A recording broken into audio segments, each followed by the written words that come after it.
Joining me now, the home state senator from Florida, Senator Marco Rubio, who I've heard supports Mitt Romney. Now more than ever. Welcome back to Florida. Thank you very much, Senator.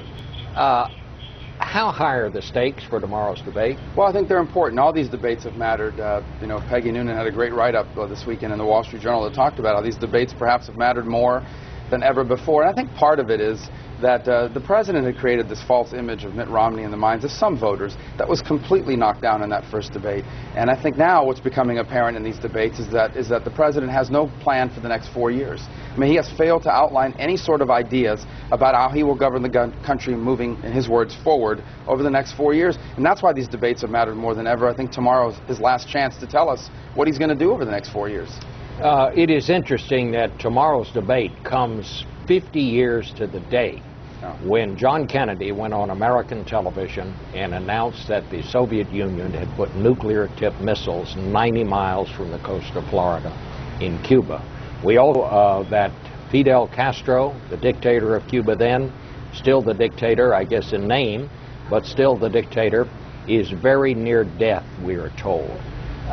I'm wondering, Senator, what do you think will be the course of U.S. relations with Cuba if Castro does go? Well, it won't be the direction the president's taken it over the last 4 years. Let me give you an example. They have these things called people-to-people trips to Cuba, which ostensibly is for Americans to be able to travel to Cuba, be in contact with everyday Cubans. That's not what they are. They're really tourism trips. I mean, people go over there for salsa dancing and cigar rolling lessons, and all it is a source of hard currency for the Castro regime. You talk about Fidel Castro being near death. I don't know that to be true, but I can tell you what's been dead for over 50 years in Cuba, and that's democracy. There are no political freedoms in Cuba, and I think that sadly over the last 4 years, the cause of freedom in Cuba has been hurt by this additional trips to Cuba and remittances that are providing hard currency for that regime.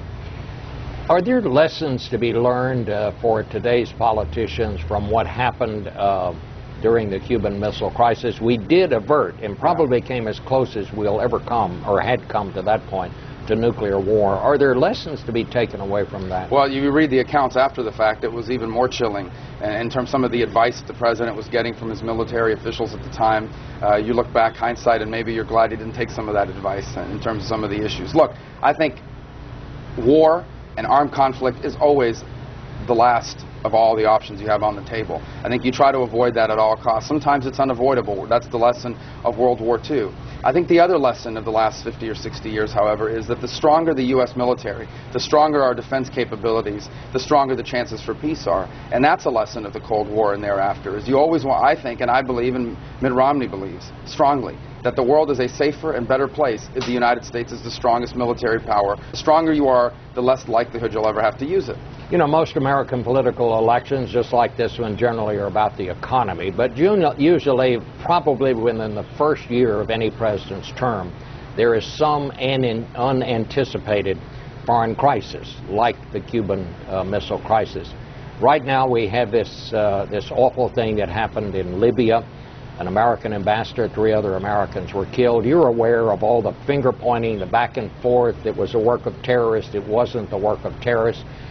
What have you been able to find out about what happened? Well, from the early days of that attack, it was apparent this was not just a popular uprising. Number one, in Libya, there was no record of popular uprisings against the United States. In fact, the United States is pretty highly regarded in most of Libya, and particularly in Benghazi. This ambassador was incredibly popular in Benghazi. Secondly, they were well-armed and well-executed attack. It had all the markings of a military-style attack. Here's what's troubling.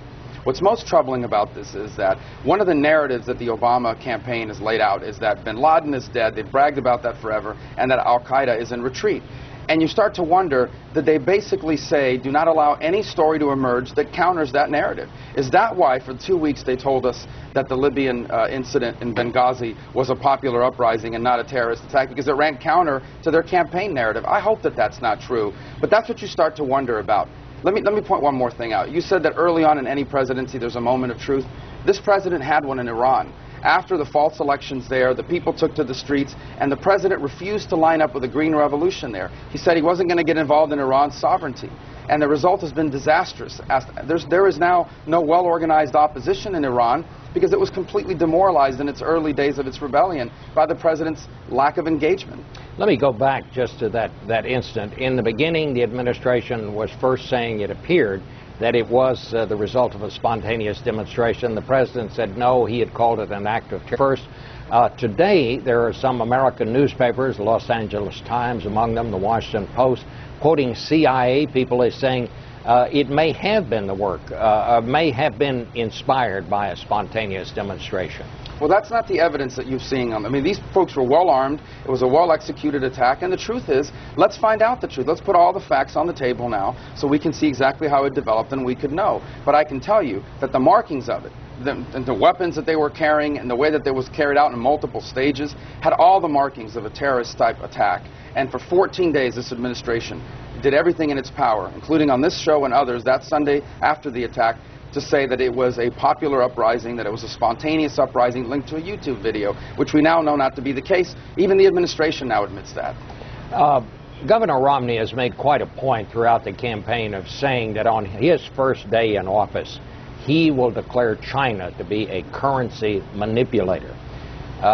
I understand you told some reporters from Bloomberg that you don't agree with the president, yet you don't think that's a wise thing to do. Well, I agree with Mitt Romney that China is a currency manipulator. I believe that the best way, that a trade war is not the right way to approach it, and I think that if you label them a currency manipulator, that's what it may result. It would hurt American businesses. But I understand his frustration, and it may lead to, we may have to do what Governor Romney is saying. We may have to label them a currency manipulator. But the ideal way to deal with it, because we both have a lot to lose here, China has a lot to lose here too in a trade war.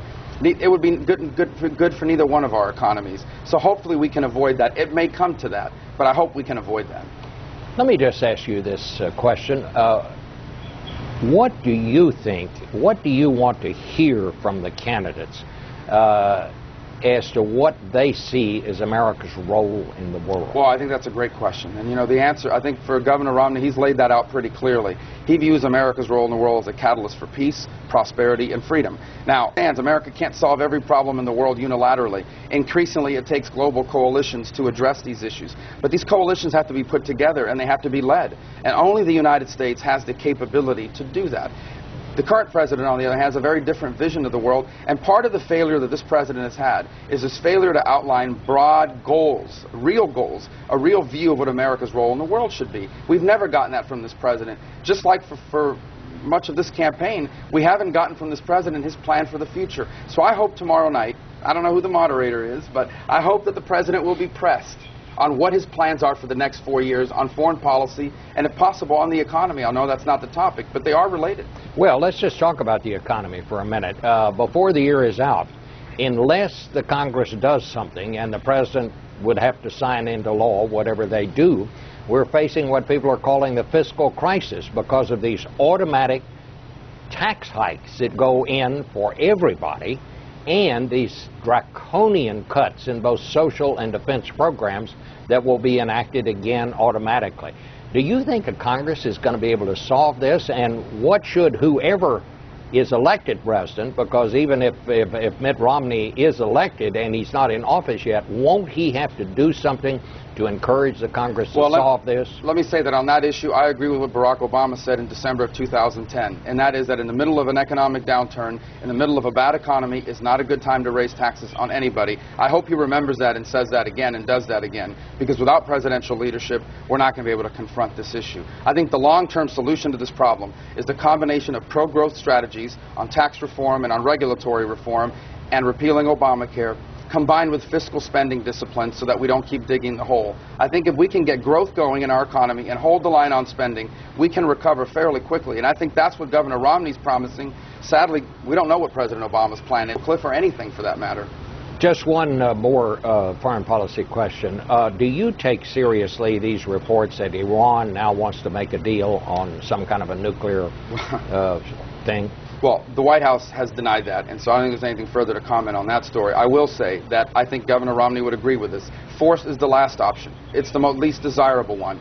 It has to be on the table, and the candidates agree on that. I am concerned that Iran has used negotiations, quote unquote, in the past as a way to buy time to further their nuclear program.